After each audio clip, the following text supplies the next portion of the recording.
नमस्कार दोस्तों, मैं अमरनाथ कुमार। जब जब चुनाव आता है सुभाष चंद्र बोस का नाम आगे आ जाता है। हर बार कुछ ना कुछ कंस्पिरेसी थ्योरी लेके आ जाते हैं भाजपा के लोग और उनका नाम का इस्तेमाल करके चुनाव में भुनाने की कोशिश करते हैं। उनके मौत की मिस्ट्री के बारे में कुछ छुपा हुआ नहीं है, सबको पता चल गया क्या हुआ नहीं हुआ।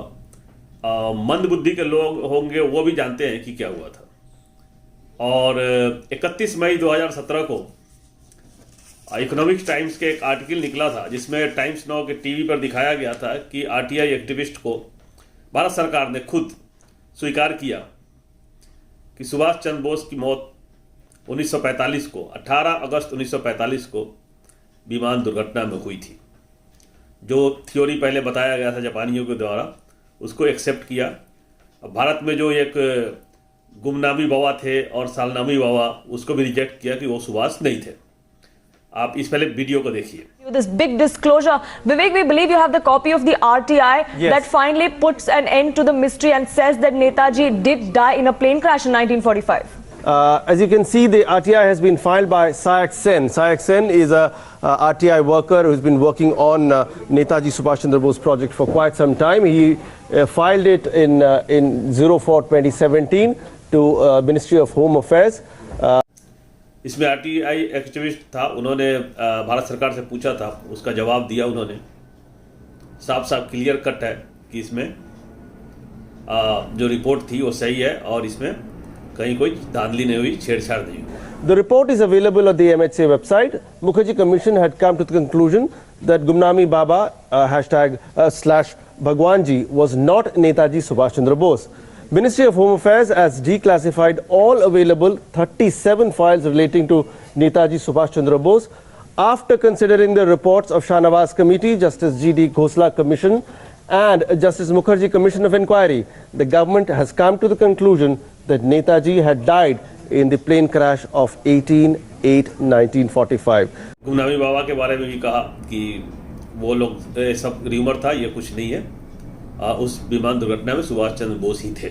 Remember what happened that day? There were several instances. There are several people who recounted the last days, last minutes of Netaji Subhash Chandra Bose, including the doctor who had treated him at that field hospital in China, in Taiwan at that time. They had said that they had seen this man who had died. His name was registered as a private, though, but it came to be known that it was Netaji Subhash Chandra Bose, and it was very clearly said that that Netaji Subhash Chandra Bose was on that plane. As the weight on the plane, because it had lots of files on it, there were a lot of treasure chests apparently, the plane crashed due to overweight. That was the evidence that the Chinese government at that time had come out with. But once and for all, the controversy over Netaji Subhash Chandra Bose's death, as per the government, is over. सब कुछ clear है, कोई problem नहीं है। लेकिन फिर से अभी कल एक हमने ट्वीट देखा सुब्रमण्यम स्वामी का, कहते यार ये गलत है, ये नेहरू ने मरवाया था सुभाष चंद्र बोस को। अब ये सुन के ना, एक तो होता है, आप दुनिया में कई तरह के लोग होते हैं। एक होता है जो अपने को सबसे ज्यादा होशियार समझता है, वो समझता है मेरे से ज्यादा ज्ञानी कोई है ही नहीं, वो किसी को कुछ समझता ही नहीं है। वो सोचता है मैं ही सब कुछ हूँ, मैं ही सबसे बड़ा इकोनॉमिक्स के जानकार हूँ, मैं ही सब कुछ हूँ, बाकी कोई कुछ है नहीं, जो मैंने कह दिया वही हो गया।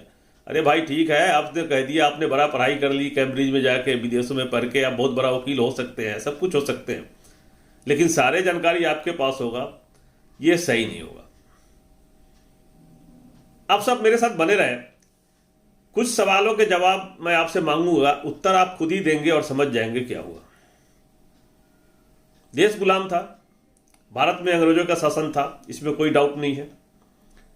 आज़ादी की लड़ाई में गांधी, नेहरू, अंबेडकर, सरदार पटेल, जितने भी लोग थे जिसको नरम दल बोलते थे, सत्याग्रह और घर घर जाके लोगों को जागरूक कर रहे थे, उसमें कोई शक की बात नहीं, वो चल रहा था। अब आती है सुभाष चंद्र बोस की। वो कह रहे थे कि हम आज़ादी छीन लेंगे, लड़के लेंगे, लेकिन एक बार भी हो, जब तक भारत में रहे, भारत में रह के लड़ाई लड़ते रहे आसान तरीके से, नरम तरीके से, तब तक तो भारत में रहे। लेकिन उनकी जब गिरफ्तारी हो गई कलकत्ता में और उनके घर में हाउस अरेस्ट कर लिया गया, उसके बाद उनका भारत में रहना मुश्किल हो गया था। वो वहां से उन्होंने भाग निकले, घर से भागे 16 जनवरी 1941 को रात को वो भाग लिए। अपने कार में, जो उनके फैमिली का कार था, उसमें वो गोमो जंक्शन तक गए। गोमो जंक्शन से वो ट्रेन पकड़ के पेशावर चले गए। पेशावर से वो फिर चले गए अफगानिस्तान से मॉस्को, और मॉस्को से बर्लिन। बर्लिन में जाके वहाँ उन्होंने जो करना था किया होगा, हिटलर से मिलने की कोशिश, जो पूरा मैंने पढ़ा है और थियोरी और सब कुछ देखा है, जितने भी डॉक्यूमेंट है आर्काइव में कहीं कहीं से जो मुझे कॉपी मिला, तो उसमें वहाँ हिटलर से मिलने की कोशिश की है, मुलाकात नहीं हुई। और फिर वहाँ से कुछ दिनों के बाद पनडुब्बी के रास्ते, पनडुब्बी में पानी के रास्ते पनडुब्बी में बैठ के सिंगापुर पहुँच गए, वियतनाम पहुँच गए। वहाँ जाके आईएनए के साथ मिल गए, क्योंकि आईएनए हमारा उस समय तक बन गया था। उसका जो कैप्टन थे Mohan Singh, Indian national army. 1938 में सुभाष चंद्र बोस को कांग्रेस का अध्यक्ष घोषित किया गया। उसी समय उनको जब लोकप्रियता देख के उनको फिर आईएनए की कमान दी गई।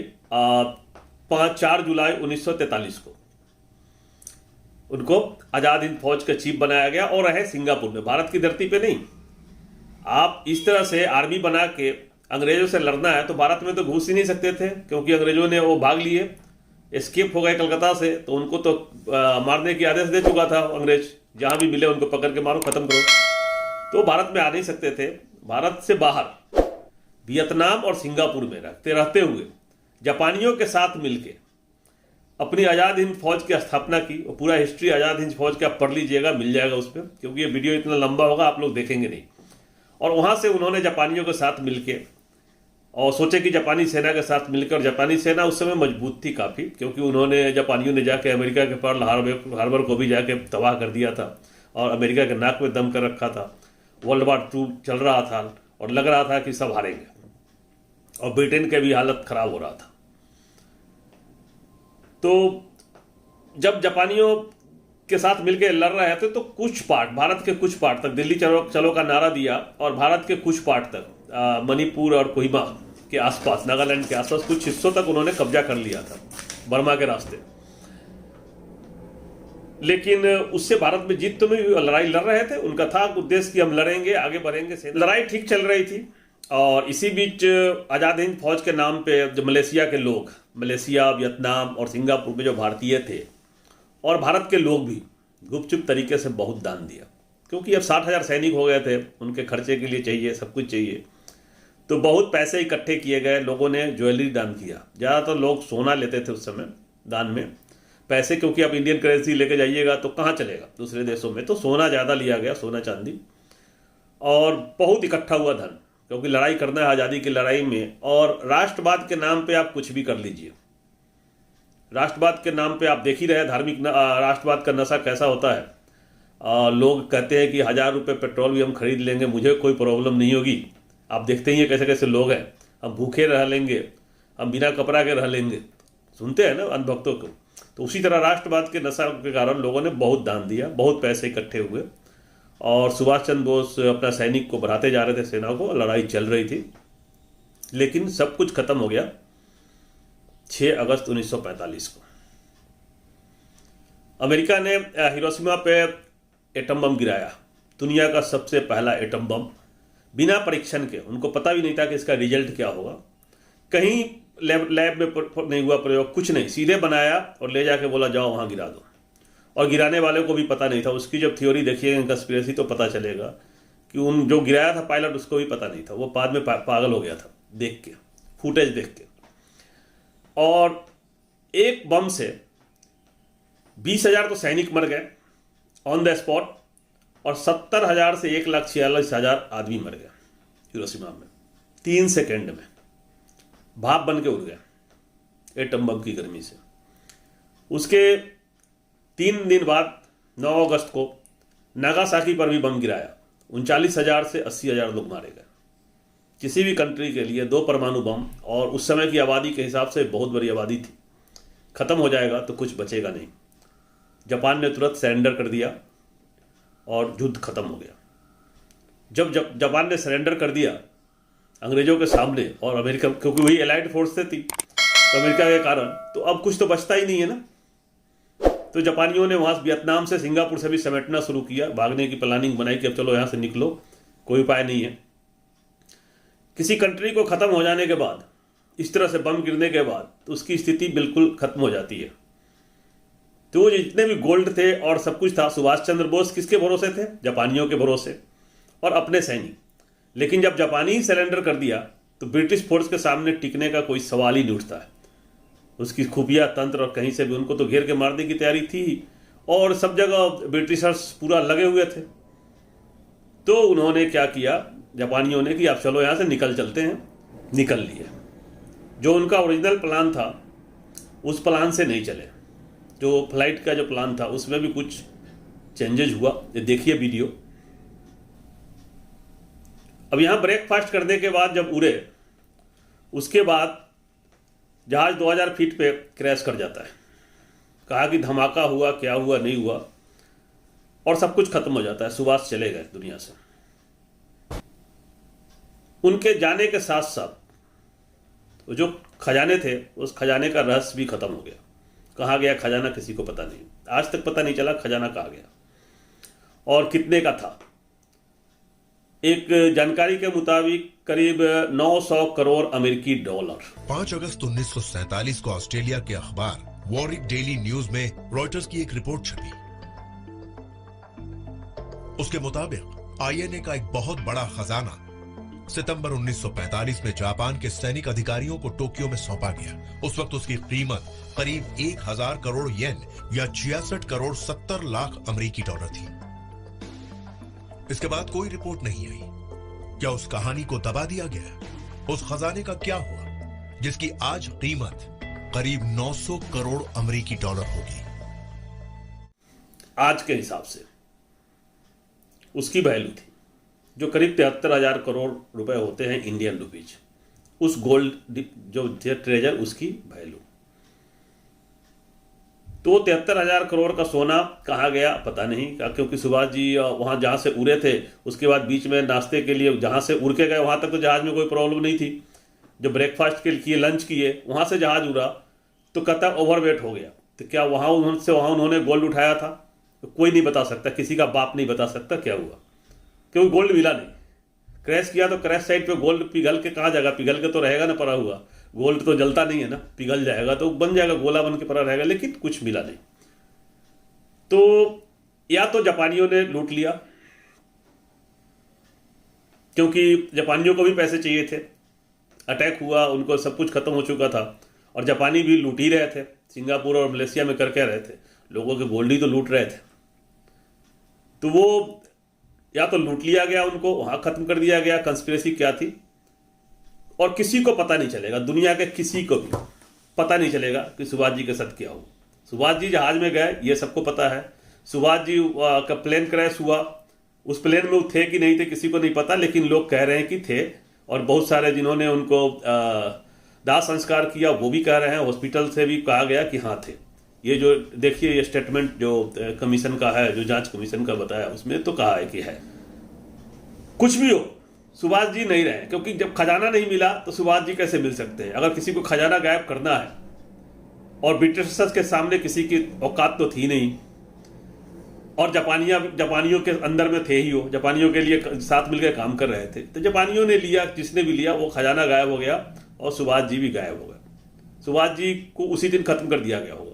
बंधक बना के क्या करेगा रख के, जहां तक मेरा मानना है। और भारत सरकार ने भी यही कहा कि उनकी प्लेन दुर्घटना में मृत्यु हुई, भाजपा की सरकार ने, आप सबने मान लिया। अब आती है कि अब स्वामी जैसे लोग और भाजपा के लोग कि नेहरू ने मरवा दिया, नेहरू ने एक चिट्ठी दे दिया उसको कि उस जहाज में जा रहा है, वो ऐसे भाग रहा है, वो सब करने की, मतलब वो कंस्पिरेसी थ्योरी। तो ब्लेम आप किसी को भी कर सकते हैं। नेहरू बेचारा इंडिया में बैठा हुआ है, वो अंग्रेजों से डरा हुआ जेल में और कहाँ घूम रहे हैं, भटक रहे हैं, और सुभाष बाहर से लड़ रहे हैं, इंडिया से बाहर से लड़ रहे हैं, और नेहरू ने बता दिया। कमाल है भाई। क्यों? क्योंकि 1953 में नेहरू जी ने एक चिट्ठी लिखा था। पाकिस्तानियों ने मांग किया कि जो आज़ादी से पहले हम सब ने, पाकिस्तान तो बाद में बनाया ना, हम सब ने सोना दिया था, पैसे दिए थे सुभाष को, और वो कुछ पैसे और सोना सिंगापुर में है बचा हुआ। वो बचा हुआ था आईएमए के वहाँ पर, जो आईएनए में कुछ पैसा बचा हुआ था जो 37,000 के करीब था। सिंगापुर के उस समय के रुपीज और 10 लाख के वैल्यूएबल्स जो सोना उना होगा। तो उन्होंने पूछा कि भाई उसका क्या करना है, हम बाद में देखेंगे, पहले पता लगाओ और उसको अपने कब्जे में लो कितने का है। तो करीब 150 किलो सोना था और कुछ 37,000 रुपये थे उसका सिंगापुर, जिसकी 150 किलो सोना भी होगा तो आज के दिन में कितना हुआ, 75 करोड़ का हुआ। क्या वैल्यू है? कुछ भी नहीं है। मेन खजाना तो गायब हो गया, लेकिन ये 75 करोड़ के सोना की क्या वैल्यू है? तो उस पर इनको कि नहीं, ये तो स्वामी कह रहे हैं कि नेहरू पाकिस्तानियों को देना चाह रहे थे। अरे 75 करोड़ की वैल्यू क्या है? 75 करोड़ अगर पूरा का पूरा पाकिस्तान को अभी दे दोगे तब भी कोई वैल्यू नहीं है, उसकी क्या वैल्यू है? तो क्योंकि नेहरू को मलाइन करना है, बदनाम करना है, उससे इनकी रोटी चलती है, लाइमलाइट में रहना होता है। अरे स्वामी जी तो बड़ा जानकार हैं, तो ये जानकारी हो रही है, क्योंकि खुद स्वामी को पता नहीं है कि कब हुआ। इन्होंने आज क्लिप शेयर किया है कि अरे भारत सरकार तो कह रही है कि प्लेन क्रैश में। अरे भाई आपको पता ही नहीं है तो क्या पता है आपको? तो आप सब इस वीडियो को ज़्यादा से ज़्यादा लोगों तक शेयर करें, ये बताएं कि हाँ, भाजपा ने भी माना है कि उनकी मृत्यु उसी विमान दुर्घटना में हुई थी। सोना कहाँ गया वो किसी को पता नहीं है, और जापानियों ने लूटा, किसने लूटा वो किसी को पता नहीं है। आप नहीं पता लगा सकते। जो कहा जाएगा, जापानियों ने जो कहा उस पर भरोसा करना पड़ेगा, जो लोगों ने वहाँ कहा उस पर भरोसा करना पड़ेगा। और जब ये पैसे का मामला होता है, खजाने का मामला होता है, तो और बड़ा मुश्किल हो जाता है। ये कंस्पिरेसी पे कभी कोई भरोसा नहीं करेगा कि क्या हुआ है, नहीं हुआ।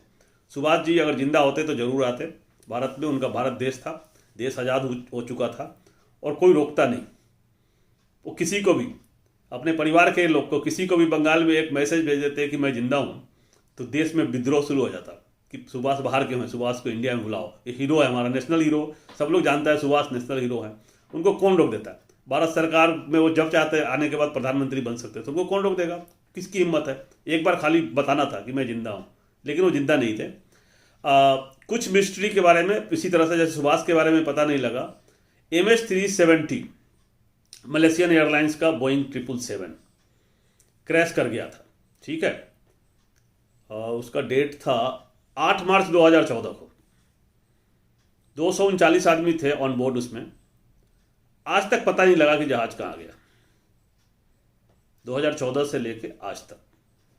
एडवांस टेक्नोलॉजी, जहाज में भी बहुत अच्छे अच्छे इक्विपमेंट लगे होते हैं जो क्रैश होने पर बताते हैं कि मैं कहाँ हूँ और कहाँ गिरा हूँ, और पूरे सैटेलाइट की नज़र होती है और पूरा सैटेलाइट पूरे दुनिया को कवर करता है। कहीं पर भी कुछ होता है तो पता चलता है। इस जहाज़ के बारे में पता नहीं लगा पाया, कौन खा गया, कौन निगल गया, कहाँ चला गया। समुद्र के ऊपर वो क्रैश किया था, न तेल के छींटे मिले, न कुछ मिले, कुछ भी चीज़ नहीं मिला, और ये मिस्ट्री बनी रहे, अनसोल्व। जब तक इसका कुछ मिलेगा नहीं, पार्ट कुछ नहीं मिलेगा, कुछ नहीं पता चलेगा कि क्रैश हुआ तो कहाँ क्रैश हुआ। क्रैश तो हुआ, धरती से गायब कहाँ हो जाएगा? रॉकेट तो है नहीं कि दूसरे ग्रह पे चला जाएगा। क्रैश हुआ, लेकिन कारण नहीं पता चला, कहाँ है ये नहीं पता चला। इसी तरह सुभाष के बारे में, क्योंकि उस समय अंग्रेजों के शासन था हमारे ऊपर, दूसरे देश में क्रैश हुआ, विश्व युद्ध चल रहा था, क्या हुआ कुछ कहा नहीं जा सकता और कोई पता नहीं लगा। वीडियो शेयर करें, चैनल सब्सक्राइब करें। जय हिंद, जय भारत।